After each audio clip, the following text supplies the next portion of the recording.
Okay, this is the fourth video segment on knowledge. It has to do once again with parameterizing a single part. Okay, so what I'm going to make is a hammer like that, where the parameters are the radius of the handle, the length of the handle, and on the hammer head you have the angle alpha, and the three dimensions. One is the W, the other one H, and T is the padded length. Okay, so I'm going to create 5 length parameters and 1 angle parameter. All right, let's go ahead.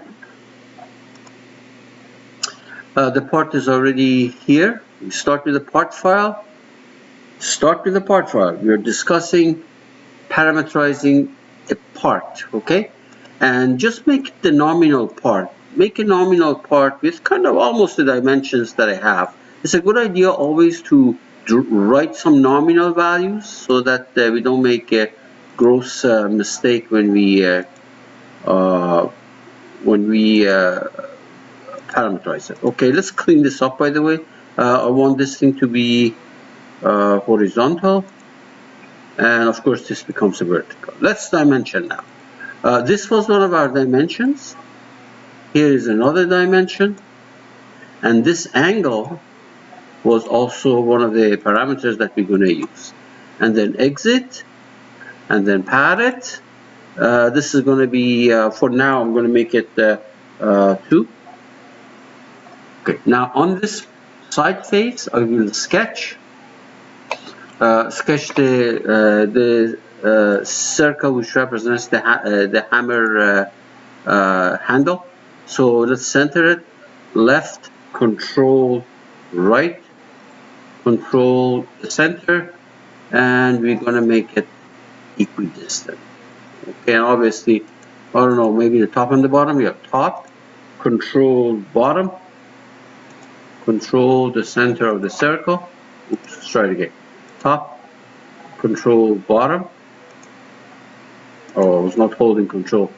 Top, control bottom, control the center of the circle, and then we make it equidistant again. Equidistant.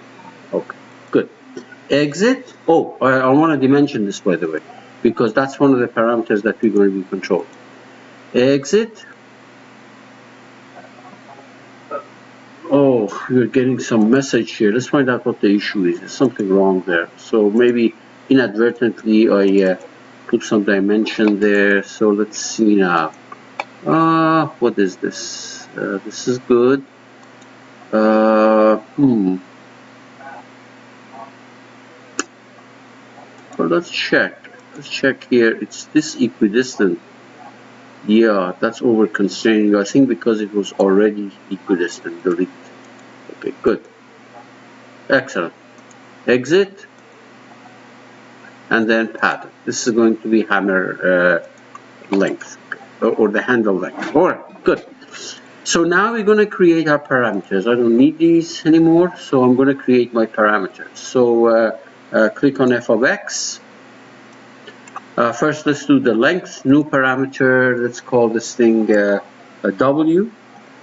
And the nominal value for it was, will be roughly, I don't know, make it the nominal value. Don't leave it as 0, because when you set equal to w, and if w is 0, then the curve may collapse and you panic and everything. So let's make this thing, I don't know, 6. All right. Another one, the height. Let's call this thing h. And let's make this thing perhaps 4. Apply. A new one. The padded length of the hammerhead. I think we call it T, and let's make it 2 or 3. We're going to change these things anyway. Another one, the radius, and I'm going to make it small now because I don't want to make it a self-intersecting curve. So for now, point maybe 3. Okay. And finally, the length of the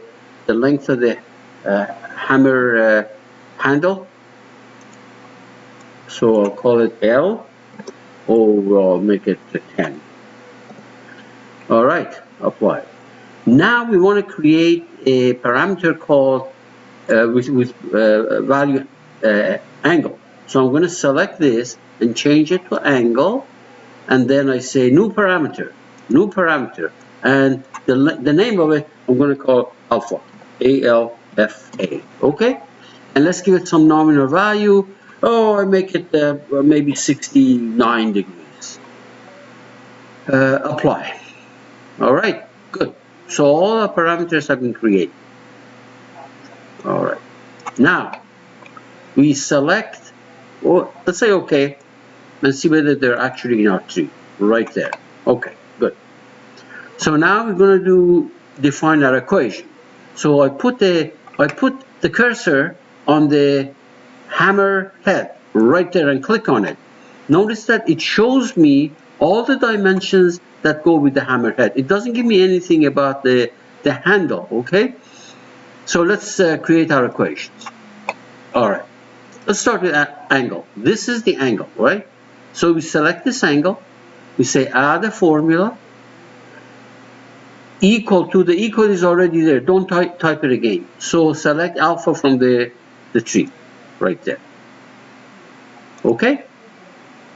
Let's select this, which is the hammerhead padded length.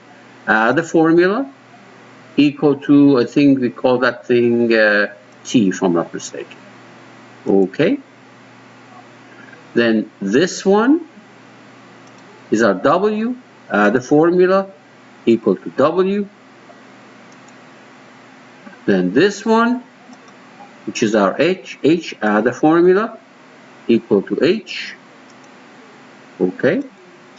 Now every time we do one of these, notice that in the tree, our equations show up. The next thing, I want to do something about the handle. So I click on the pad, which is representing the handle, and the dimensions associated with that show up. So this, for example, I want to say add the formula equal to R. Where is it? R. Okay. And this is the length of the handle. The formula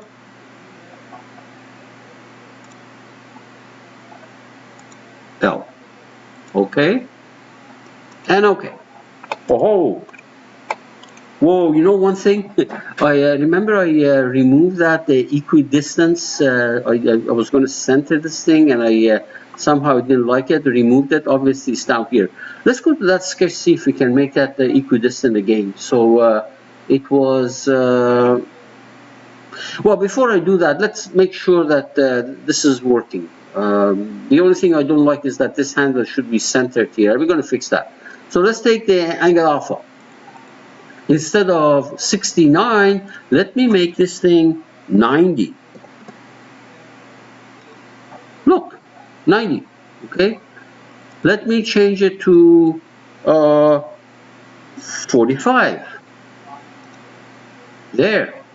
Let me take length of the handle. From 10, I want to go to 15. Okay, longer. Radius, from whatever it is, I'm going to make it even smaller, 0.1. I don't want to make it too big because then the sketch becomes self-intersecting, and then you wonder what happened. T, how about making this thing 3? There, you can see that was the thickness like that. And W,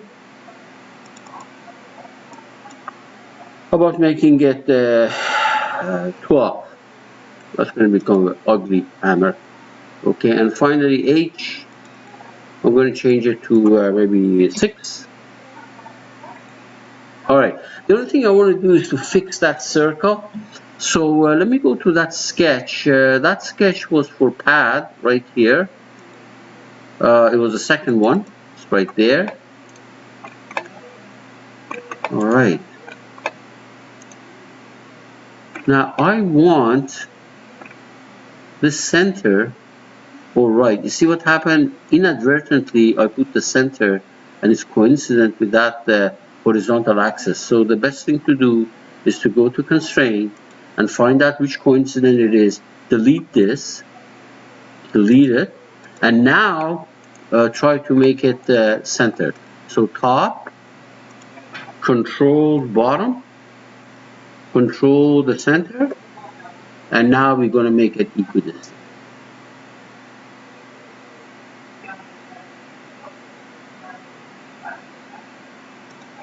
Let me see what happened here. Let's try it again. Top, control bottom,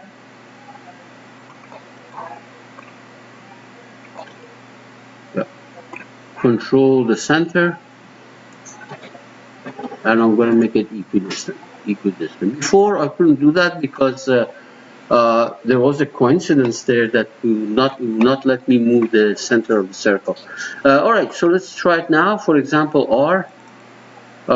We'll make it 1. As long as it's not a self-intersecting sketch, it's going to work. So in this video clip, I showed you how to, for example, create a parameter which is of type angle.